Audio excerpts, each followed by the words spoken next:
It's always a great day when I get to see my friend Solomon Choi, the founder, the creator of 16 Handles frozen yogurt, self-serve, all over New York City. Welcome to this interview, representing here and on board with Every Nation Church Global. So welcome to a church service that is actually existing for the world through technology. How do you feel about that, Solomon? Very privileged and thankful to be here. Thank you, Pastor Ron. Yeah, so your story, you started in '08 during another kind of pandemic era when the housing market and the Wall Street people and many companies lost their jobs then. That was a crazy year, and you chose to start your franchise, or not a franchise, your entity. You started it that year.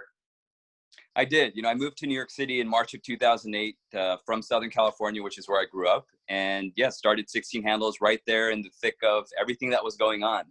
But I chose New York City because, I wanted kind of the biggest global stage that I could get access to.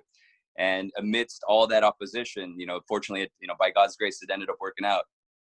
Well, you did great. I mean, you started in the East Village. Is that correct? That's correct. And where I had 10 direct competitors within a 3 walking block radius. Was that intentional? It was intentional. It was by design. And again, crazy is the right word again, because I wanted to be there right in the thick of things to see and to test, did I have what it takes to really build a great brand? I think a lot of us want the best, but are we willing to put in the work to really test and see if that's going to be the case? Well, obviously you have a mindset of victory, and how important that is for Christians all over the world who are doing and wanting to do, endeavoring in business, financial world, making their life better. What's your advice and your thoughts to people around the world who are taking on a business? It could be anything from a small, running a little shop or a little cab, even people on foot. So many different ways that people do business, or actually big business. There's a mindset that works for everyone, and you seem to have it. There is. And I would say that mindset probably, comes from a faith that transcends beyond the relationship with our creator. He created us. We can create businesses, right? And he is for us, not against us. So if we have the creator and the winner behind our back, kind of, pushing us and putting that wind behind our sails, there's really no limit there. And I think if anything, we should embrace that and drive towards, what those passions are that have been birthed in us by him. Man, I love that. That's great counsel right there. And that's a great way to view it as well. So many people have a mindset of failure and defeat. They just can't. They're like the elephant who never forgets. And they can't seem to break free of that. Did you have a moment where you just broke free from that? I think that moment isn't necessarily one moment, but it's a series of moments that have happened. Kind of going back even before that, I graduated from university in 2002, which was also a trying time. I had right after 9/11, after the .com bubble burst, a lot of my friends who were going for those big computer science jobs were going for the same sales and marketing roles that I was. And so I think as I look back, and I think wisdom comes from the ability to be able to look back and to connect the dots. And I see that a lot of that adversity and the challenges that had to be overcome, I didn't have a choice. I could sit there, complain, blame the world, blame the situation. Or, what I chose to do was I was like, I'm going to use this to my advantage and, push myself harder and really try to be the best. Because again, to me, it's when you're truly tested that truth comes out and that you can really claim that type of victory and go after that victory. An easy race that you're going to win. Is that really a win? To me, it's when it seems like there's giants and you can't, and you become the David and the Goliath moment.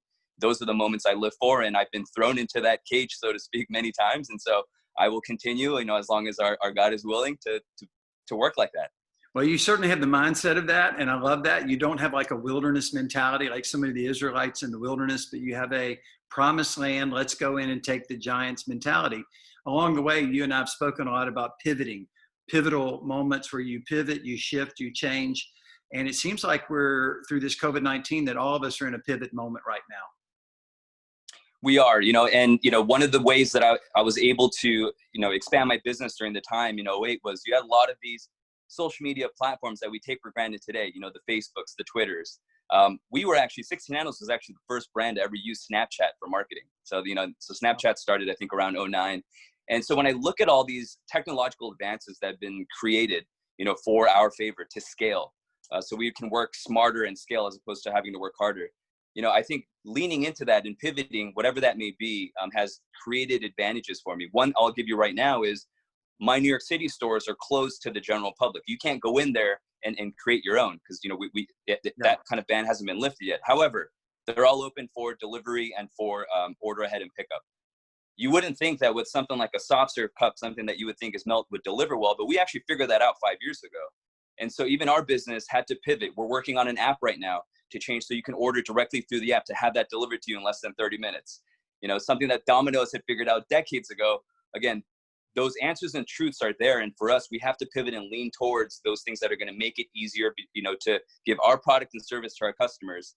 And I think technology does that. It allows us to scale with this element of faith, something we can't see, it works, right? And, you and I have talked about how that, translates even in this setting now with the global church, right? We are truly the global church. We do not meet in separate buildings. And, yes, that is how it was before, but now we're meeting online virtually. And, I've certainly been blessed on Sundays to be able to do that and feel truly connected to not only Every Nation New York City, but to, Christians around the world, and knowing that, what we have is very much a scalable solution to this pandemic. And I truly believe that, we are living now without borders, right? Technology and the internet has opened up infrastructure beyond our imagination. And so with the advent of things to come, like 5G, we're just going to be that much more closely connected. I can't wait for other, developments like the Holy Spirit app, so that way we can be encouraged and have our spiritual health be monitored on a daily basis. I truly feel that, the global church and the body will no longer be, confined to buildings or apartments. And that's a very exciting time to be able to live in. Well, man, I really appreciate your encouragement to us, and even a confirmation as we launch out into Every Nation Church Global. And we're hoping to meet people where they are, which is online and in their nation, in their home, wherever they are around the world. In these 200 and some nations, many of them are waiting to be reached. And by God's grace and your people like you helping us, advising us in the technology, that we're going to be able to do a much better job of that. So I really appreciate you. Your story is so rich and meaningful. Your product is out of this world.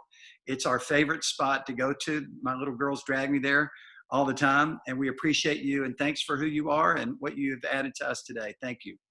My pleasure. Thank you, Pastor Ron.